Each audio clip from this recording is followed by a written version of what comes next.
Sports are underappreciated in Hollywood. And on this particular video, I'm going to talk about two sports movies, particularly baseball, that I watched yesterday. Usually I don't always talk about every single movie that I watched recently, but I woke up this morning and I was in a great mood to talk about these two movies, Little Big League and 61. So the first one, Little Big League. Little Big League, I remember when I was a kid, I used to see parts of the movie. Although I didn't fully understand the entire concept of the movie, I know that there's this 12-year-old kid who became the manager of the Minnesota Twins. But now that I saw the movie yesterday, I got to see the whole entire thing. So the movie is about this 12-year-old kid who owns the Minnesota Twins. He decided to hire himself as the manager because the previous manager, he was kind of like an asshole. So he just made it very difficult on his players, and he was constantly yelling, throwing temper tantrums. And then Billy decided to fire him, so he took over for the team. At first, no one took this kid seriously. They thought it was a joke because he's a 12-year-old kid. But he did a great job in galvanizing the team with his speech about, let's not do it for me, do it for my grandfather. And he said, let's go win. If we don't do so well, then I'll step away from the team and let someone else do the job. So there were some trials and tribulations, but he did help the Minnesota Twins to become a winning team. Although they lost to the Mariners towards the end of the movie, as you can see. They lost to the Mariners, and it was interesting to see Ken Griffey Jr. at his peak, but most importantly, seeing him play as a villain. So I felt like that was interesting. But at that time, 1994, Ken Griffey was red hot. So I'm glad that he was in the movie. Randy Johnson made an appearance in the movie as well. But I feel that Little Big League is an underrated baseball movie. It doesn't get the same level of attention compared to Major League, A League of Their Own, and even Rookie of the Year.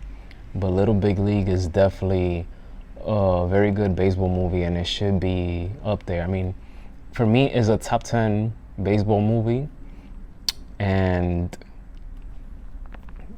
I need to buy it. I need to buy it, whether it's Blu-ray or DVD. I gotta buy it.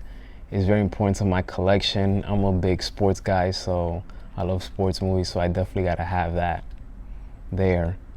Now, from 1 through 5, I'll give it a 4.1 for the movie. Now, if you ask me from 1 through 10, I'll give it a excuse me. From 1 through 10, I'll give it a 8 out of 10. I feel like this movie is really good. I like the story. It's not too, it's because you have Rookie of the Year, that you have this kid who has an outstanding arm, but in Little Big League, it's about this kid who's the owner of the Minnesota Twins, becomes the manager, changes everything around because nobody was taking him seriously, and they were afraid to become more of a laughingstock in the league. But he helped change all that with his leadership, galvanizing his teammates, bringing the best out of his players. Sorry, I said teammates, but what I really meant to say was players.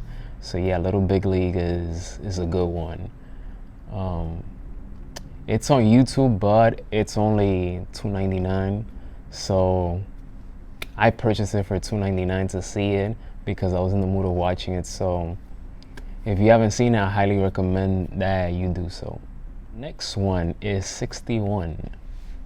61 is about Roger Maris breaking Babe Ruth's single season home run record in 1961.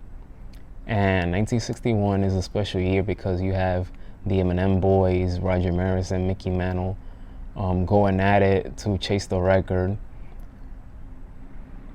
This movie is phenomenal. It originally aired on HBO. The movie is currently on HBO Max. I saw it for the second time, and the casting was on point for the actor who played Roger Maris and the actor who played Mickey Mantle. The media didn't really like Roger Maris, or didn't fully appreciate Roger Maris compared to Mickey Mantle, because Mickey Mantle, he's been there for years. So many people at that time consider him as a real Yankee. Whether Roger Maris, he just got there. And also, Roger Maris was not the flamboyant type. He was not the guy that will always have a smile on his face.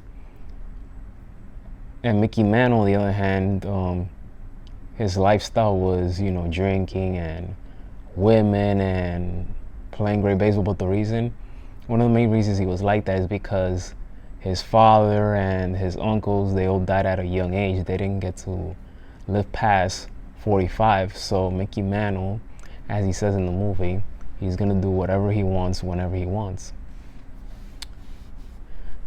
But Roger Maris, he should have been more appreciated by the media and even his fans as well.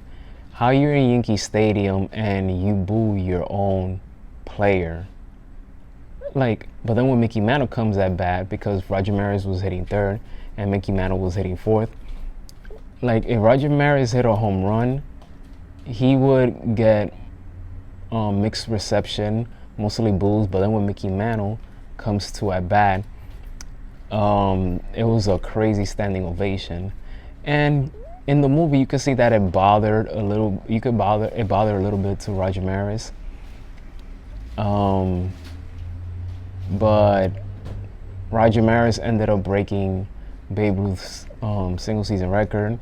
Mickey Mantle dealt with injuries, and it's just a phenomenal. Sometimes I wish I was born around the 1950s, 1960s, when baseball was baseball. It has changed so much over the years, and clearly baseball is not the same the way it once was. And it was just a beautiful time in baseball to see all these great hitters, players performing and putting on a show. So I wish I was around during that era, but the only thing I could do now is watch documentaries, read books, find old clips on YouTube to learn more about these legends. And many consider still Roger Maris' record to still be not broken. So many people think that Roger Maris is still a king of the single season home run record, because Mark McGwire surpassed him, but he used PDs. Barry Bonds surpassed Mark McGwire. He used steroids as well. Barry Bonds has 73. That's the record.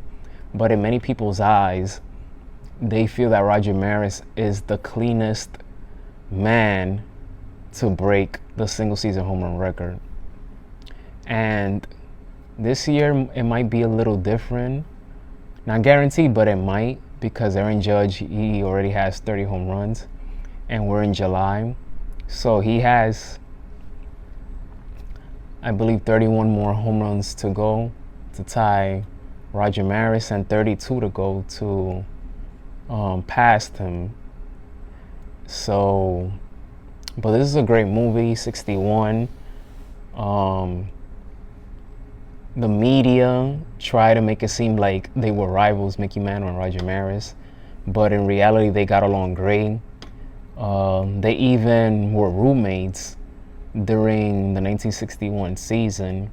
So it's great to see two great players get along so well and perform so well and bring a lot of success to a franchise. They both have passed away, but their contributions to baseball will never be forgotten. And 61 is also in my top 10 of favorite baseball movies that I've seen. From 1 through 5, I'll give it a 4.7. I feel that it is a better movie than Little Big League. It was just overall a great movie. I loved it. I love the rating. I love the direction, the cinematography, and the writing as well. Is the acting, the writing, the directing, and cinematography was just, and casting, everything was on point. From 1 through 10, I'll give it a 9. 9 out of 10. Yes, 9 out of 10. I give it that high score. Like I said, I love the movie so much. And shout out to everyone that was involved, cast and crew. George Steinbrenner, the New York Yankees. Billy Crystal, who directed the movie. It's no surprise because for those of you who don't know Billy Crystal, not only is an actor, but he's a big Yankee fan as well. So it was cool for him to direct this particular movie. Thank you for watching this video. Make sure you like, comment, and subscribe to this channel.